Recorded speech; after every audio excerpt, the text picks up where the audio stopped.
It's finally here!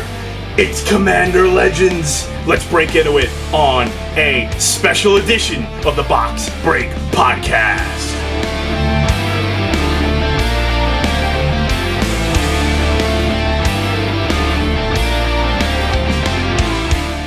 What is up and what is good and what is going on? You are watching / listening to a special edition of the fastest growing financial advice podcast based on cardboard pictures of cartoons. Today on this special edition, you may be asking, wait a minute, I thought this podcast only came out Mondays, Wednesdays, and Fridays at 8 o'clock Eastern Standard Time, and you would be correct, but I was able to secure something a little early, and I'm excited to bring it to you. So, without any further ado, we have Commander Legends Booster Box. I'm excited. I'm really excited. Can you tell I'm excited? I think you guys can tell that I'm excited. Okay, so this set, for those who live under One Rock Boulevard, this is a booster box set where you can draft and play Commander with your friends when able at a home, wherever you're able to play. And it is packed full of Commander goodies. Of course, we are hoping to pull the JEWLED Lotus. We would like to pull an opposition agent. We would like to pull a Hullbreaker. There's a lot of cards that are really good. There's also a lot of reprints that are great. Rings of Brighthearth, Scroll Rack. This set is packed to the brim with goodies. Now, I wasn't able to get a backdrop that was Magic related because I've been doing so much Pokemon content lately. So I've just decided to really build it in. So we're going to bring out some of my favorite commanders in order to watch the box opening as they hope to see. So we have JEWLED, we have Kenrith, we have Muldrotha, and the last one we'll pick will be Karn Silver Golem. And because we're hoping to pull the Black Lotus, the JEWLED Lotus. And this is a finance channel. Sorry for those who are new to the channel. Please be sure to subscribe for more box openings. I'll have Commander Legends Collector Box hopefully tomorrow. You're going to have to subscribe and get the bell on for that one if you want to see it. But since this is a finance channel, let us have a Black Lotus watch over as we go for the JEWLED Lotus. So I'm very excited. Without any further ado, let us break into Commander Legends here. Now, I know you get 24 packs per box. I believe it's 20 card packs. So we're going to go through this fairly slow as we do go through these packs. Get it open. It comes with, of course, you know, your regular insert explaining how to do the draft, whatever prismatic draft, commander battle, build your deck, just showing what the contents of the box and the draft archetypes. But we all know no one cares. That's not what we're here for. We're here for these, the boosties of Commander Legends. Let's get it going. Let's get right into it right here as I prop it up over on the side to make it easier for me to get into it for you. Very excited here. So our first pack of Commander Legends, of many, as we break in. So strap on in and let's see what we can get and what the order of these packs are. As we can see here, 20 cards, 20 cards. We have a Jelum Tome, a Champion of the Flame, an Avon Surveyor, an Angelic Gift, a Dund Operative, Azure Fleet Admiral, Angel of the Dawn, Sentinel Spider, Foundry Inspector, downshifted to common for my pauper heads, a Lumen Grid Gargoyle, an Armillary Sphere, a Coastline Marauders, a Hunter's Insight, great card, Guiltleaf Winnower. Okay, we're in the rares now. We have Coercive Recruiter. Coercive Recruiter, whenever it or another pirate enters the battlefield, gain control of target creature until end of turn and tap that creature. So it's like Zealous Conscripts, but it also works with another pirate. Okay. I guess that's where we have our... No, this is not a legend. So then you get a legend card. We have Preva of the Steel Legion. All right, we have Obika, Brute Chronologist. This is the Sundial of the Infinite card, right? So this is a really cool pull right here. I'm excited for this card. And then we have a foil uncommon.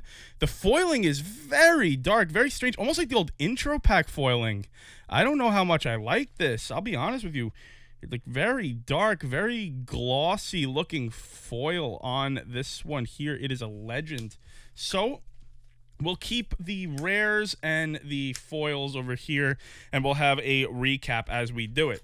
So now, next pack here, as we are breaking into this, you are, of course, this is the Box Break Podcast. We crack packs, we talk money, we talk life here. It is a load of fun.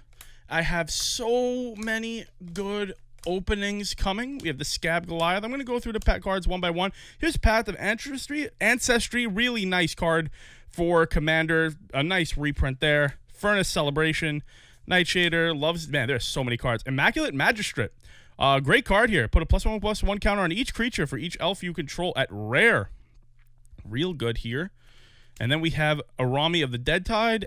Kamal, Heart of Kroza. There we go. Kamal coming in with, at the beginning of combat on your turn, creatures you control get +3/+3 and gain trampled until end of turn. So every turn we overrun for 8 mana. Whoop, let me bring that into frame there. And it says for 2 mana at the end of turn, target land you control becomes a 1/1 elemental creature with vigilance, indestructible, and haste. It's still land, and it has the very controversial partner mechanic. Put these up there, and the foil is a Spectral Searchlight, and there is a nice Monarch token for us there. So, moving along into the next pack. We already haven't pulled a Jewel Lotus. I thought there was one in every pack. Nah, but in all seriousness, I hate Jewel Lotus. I hated its existence. I've been talking about it. I don't think the price of the full art foil is that outrageous, though. It is going into that deck. It is going into that deck. It is going into that deck. And it is going into that deck. It is going into all my decks. So let's just break through here to get to the rare. Go a little bit quicker. You can see, I'll try to show the commons. Lisa, Shroud of Dusk. This is the black-white, like the Staxish commander. You, rather than pay 2 for each previous time you've cast a spell from the game, pay 2 life that many times, and it's a flying lifelink. Whenever a player casts a spell, they lose 2 life. Great card, especially for those Kumbal players, or maybe this becomes your commander, and Kumbal finds its way into the 99. I think either one works. But now remember, this is not optional. So if you're low on life, this is just out of the game. Keep that in mind, because it will also make you lose life if you're not able to get an attack off.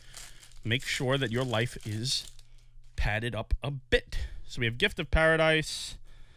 That's a token in the back. Elvish Visionary, Vow of Flight, Gilded. So Command Beacon. Very nice. Very nice. Coming through with the Commander staple Command Beacon.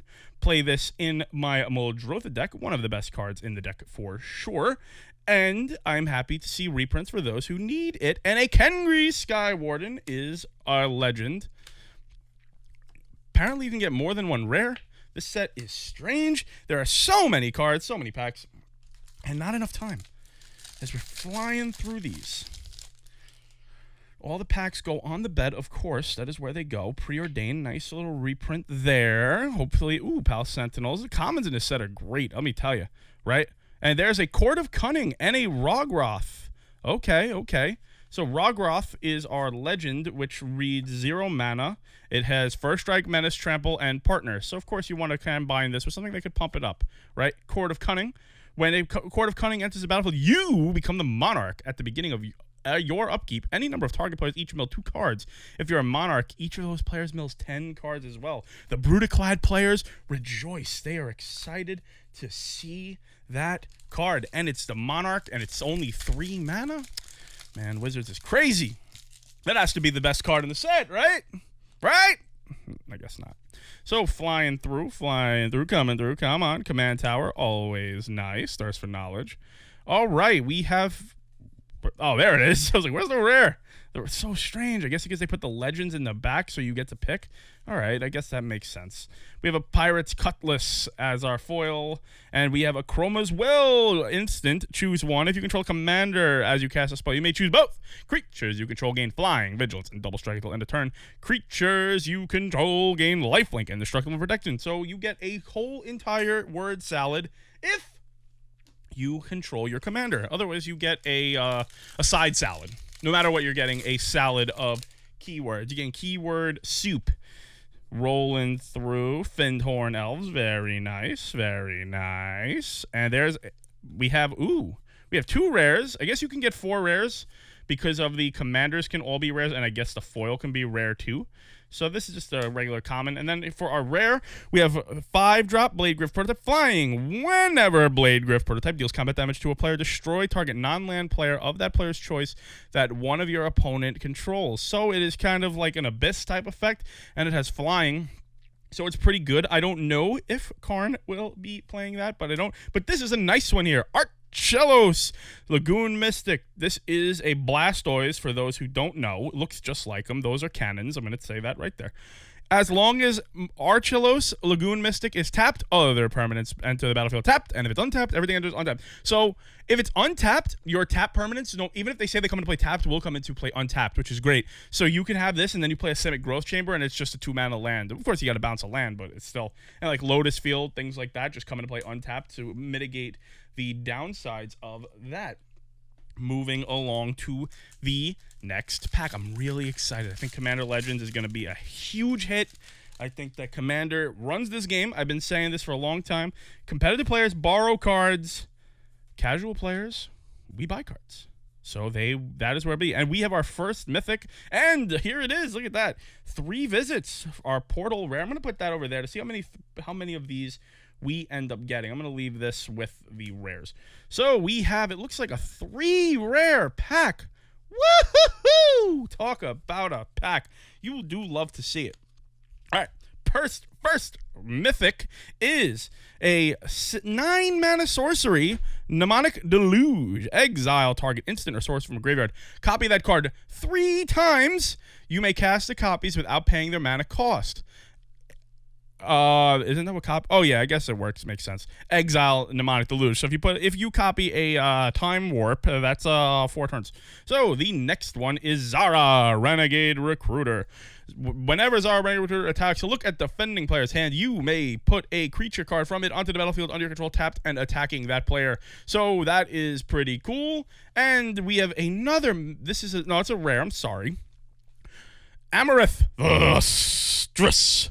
Whenever another permanent enters the battlefield under your control, look at the top card of your library. If it shares a card type with that permanent, you may reveal that card and put it into your hand. So this card goes infinite with Sensei's Divining Top. So you could play Sensei's Top with this trigger on the stack, draw a card with the top is on top. You reveal it, you put the top in your hand, and then as long as you have 1 mana or the ability to play it for free, you can just draw your deck. Really, really cool stuff there. Flying along into this, we're going to talk about this set.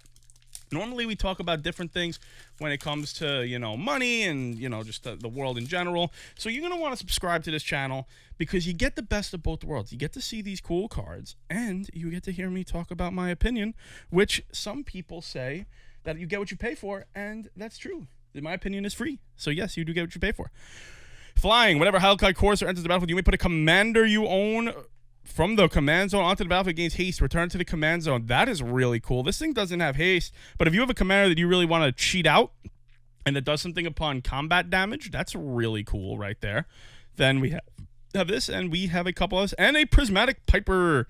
Don't put this in your decks on purpose. Stop, please. This is just for draft. Look, see, I'm just for draft. Shh. That's what he's saying. Okay. So we're keeping our rares there and moving along to the next one. Now, these openings on this channel that I do, I sponsor openings. I have lots of product that if you want to open anything, I will send you the cards. I will send you all the pulls as long as you let me open it for you. Magus of the Order and a Foil Foundry Inspector and a Livio. I'm just showing the rares. I'm not going to show all the others, just the other commanders as well. Feel free to look those up on your own time. We have a Magus of the Order, so you guys know what natural order and what the Maguses do. This one you have to sack itself and another green creature. You can't just sack itself or just pay 1 and just sack a creature to get any other green. But that is what it does. It does natural order. And then we have Livio, Oathsworn Sentinel, for 1 and a white. Choose another target creature it controlled by exile with an Aegis counter on it. Okay, and then you could pay 2 and a white and tap this, return all exiled creatures onto the battlefield. So it's a way to blink out a massive amount of stuff. Only 1 mythic so far. There's lots of mythics. We are hoping, of course, for the Jeweled Lotus. We are hoping for the Hull Breacher. And we are hoping for the Opposition Agent. Flying through, coming through. Okay, we have ourselves 2 rare pack here. Armored Sky Hunter, a rare. Whenever it enters the battlefield, look at the top 6 cards of your library. You may put an aura or equipment card from among them. If an equipment is in, you could attach to a creature you control. And this is the Salamander guy. This guy seems real fishy. Anyone? Anyone at all? Okay, moving right along to the next pack. I'm hyped up. I'm fired up for Commander Legends. We're going to start flying through these packs here. All right? To the back there, we have ourselves a Rakasha Debaser. It has Encore. Whenever Rakasha Debaser attacks you to a target creature from them, this seems to do a lot of stuff when it attacks and just like cheating things into play. And from a lot of different parts of the, whether it's from the command zone, whether it's from your opponent's hand, whether it's from the graveyard, really seems to do a lot of different things that you can do. Of course, fly to the back. Ooh, Burnished Heart. Didn't know this was in the set. That's nice. Rex Sage. That's nice. Another Piper, Warden. And we have our rare is Wrong Turn. It is a 3-mana instant. Target opponent gains control of target creature. So similar to a Gilded Drake effect, but they don't get a 3/3, and it costs 1 more, and it's not on the reserve list, and it doesn't cost $100 million, I don't assume. I'm going to assume that it has not found its way into the Gilded Drake price range yet. I'm willing to bet. Jumping into the next pack. Ooh, Promise of Tomorrow. Nice name of us. Nice for our Soul Eater fans out there. Nice name there. It does, whenever creature control dies, exile it. At the beginning of each end step, if you control no creature, sacrifice it and put them all back. Okay, so another Blink type thing. And then we have Blim, Comedic Genius. Whenever it dies, it deals combat damage to a player. That player gains control of target permanent you control, and then they lose life. Okay, that's pretty neat right there. Flying through the box. Not the best box so far, but that could turn on its head with a Jeweled Lotus. Gift of Paradise. Foil in the back's our Court Street Denizen we see. Okay, into the back. Ooh, there we go. Nice little reprint there. Always nice to see Blasphemous Act. Always good. I don't think there's any Commander player that plays a lot of decks that could say they have too many Blasphemous Acts. And if they have too many Blasphemous Acts, you can always trade or sell. And I'm always buying collections, buying that. So you can send your links to me in the description below is where you can figure out how to do it. Foil Doom Traveler. I really don't like the foiling on this set so far. Not a print line there. It's just not great. Maybe it's... We'll see. I'll do a test to see how they curl or not. All right, so our Necrotic Hex is a sorcery. Each player sacrifices 6 creatures. You create 6 tap 2/2 black zombie creature tokens. So it's just a board sweeper that gives you tokens. But it is 7 mana, which in EDH, I know people think that they can play super expensive cards and they could do it completely unmolested. But that is not the case. I would not recommend playing a 7 mana damnation effect, even if you're getting tapped zombies. Those really aren't, the upside there is not really there. Okay, so into the back, we have a 3 rare pack again with a foil Valakut Invoker. We have everyone's favorite white sweeper card in Austere Command, and we have Yorlock, the Scorched Trash. This card's trash. Vigilance. At a player losing unspent... Oh, this is the mana burn card, right? 1 tap and each player adds... If you could keep on tapping this with something, you can go infinite, and it is built-in burn unless your opponent has some sort of Crawling Barrens type mana sink that they can dump it all into, which most people don't. Nimrus Una's Trickster Flash. Flying. Whenever you cast your first spell during each one's turn, you do a sleight of hand. Very nice. We are down to our last 7 packs. 1 mythic, I think, so far, unless I missed one. Let me know in the comments below if I missed one. Let me know if I'm blind. We're flying to the back here, right? So we have an Emberwild Captain. When it's battlefield, you become the Monarch. Whenever it attacks you while you're the Monarch, it deals damage equal to that player, so it does a recoil effect. A Ketis, Emberclaw Familiar. Whenever a commander you control deals combat damage to a player, alright, so it shoots everyone else. And then this. Oh, this is the one that was in the spoiler, right? No, it taps that agreement whenever you spend this mana to cast 6 or spell, convert mana cost 6 or greater, draw a Magic the Gathering card. Continuing right along. I still think I only got 1 mythic. This is not a great box so far. But let's see if we could turn that around. Let's see. Ooh, we got a Hans Eriksson. Lots of rares, right? Lots and lots and lots of rares, right? Sakashima's Will. Choose one. If you control commander, target controller chooses a creature they control, you can control it. Choose creature you control each other creature you control, so it becomes like a mirror, whatever. Mirror mastery? I don't know. Hans Eriksson, look at that. Scared as hell in the background. Only thing you need to know is nothing can run from such a fine day, Safi. Nothing could ruin such a fine day, Safi. Look at that. That's going to be me.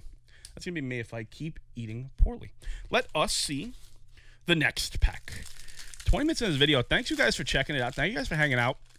I know that everyone's excited for Commander Legends. I'm hoping to have a box. Thought Vessel, nice. Right there. Court of Ambition. We'll read Court of Ambition. I think, is that the one I had? Oh, it's this is a Black Monarch. Thanks for hanging out. Hoping to have a collector's box opening tomorrow. I'm thinking I might be able to get one of those. Don't tell anyone, except to actually tell anyone. Let everyone know. When Court of the Ambition enters the battlefield, you become the Monarch. At the beginning of your upkeep, each opponent loses 3 life unless they discard a card. If you're the Monarch instead, each opponent loses 6 and they discard 2. Okay. Pretty solid. Monarch is big in this set, and Monarch is a good mechanic. I think Monarch is one of my favorite mechanics. Arcane Signet, always good to have as many of these as you can possibly have. Vampiric Tutor, there we go. We have ourselves a mythic. I don't think I need to tell you what this card does. It does good things. It's very good. So, Vampiric Tutor is a instant, search your library on top of a card, all the way back in Visions. This is a great card. It goes in so many commander decks. Definitely goes in this one. And that is what we came here to see. Down to the last 3. Let's get some likes in the chat. For my premiere gang. Hopefully this will premiere in HD with no problem. But the back of the box was good. Okay. It's not great there. We have an Elvish Dreadlord, Death Touch. When it dies, you Isle Blight's Massacre. And it has Encore, which is very, very nice. 2 packs left. Very excited to open this. I'm very excited for our Pokemon people to open up more Vivid Voltage. And I'm excited. Ooh, Command Tower is always good to have. Sakashima's Protege and a Queen. So Sakashima's Protege, Flash Cascade. A first Cascade card. When you may have it enter the battlefield as a copy of any permanent that entered the battlefield this turn. Oh, that's pretty good. So you can copy your opponent's stuff or whatever you hit in with Cascade. And then Quain, each player may draw a card. This is good with stuff that says your opponents can't draw outside of their draw step, which is a card I was hoping to pull, but looks like we won't in terms of Hull Breacher. But let us see what's in the last pack. If you're excited for the last pack, hit the subscribe button. If you're really excited to get the bell on, I'm going to have lots of videos coming up. I do the podcast Monday, Wednesday, and Friday every single week. And I do a Sunday breakdown where I just go over my general thoughts on Sundays. And that's the content that I give you. And if you want to sponsor an opening, please let me know. You can contact me using the link in the description below. I open up packs. I open up product all the time. We have a decent queue now, but there's always stuff that could be added in the future. So the last pack. It is going to give me a Nevinyrral's Disc, a foil Commander Sphere, which is nice for those who play that card. I played that in that and in another deck, I think. But the rare is Nevinyrral's Disc. But can't be too upset. We pulled a Vampiric Tutor. I do know that I love to see it. So, thanks everyone for checking out this box opening. I really appreciate everyone coming by checking it out. And please be sure to subscribe, like, share, do all the YouTube things that YouTube tells me that I need to tell people. And I will catch you very soon, hopefully, with a Commander Legends Collector box opening. Peace out.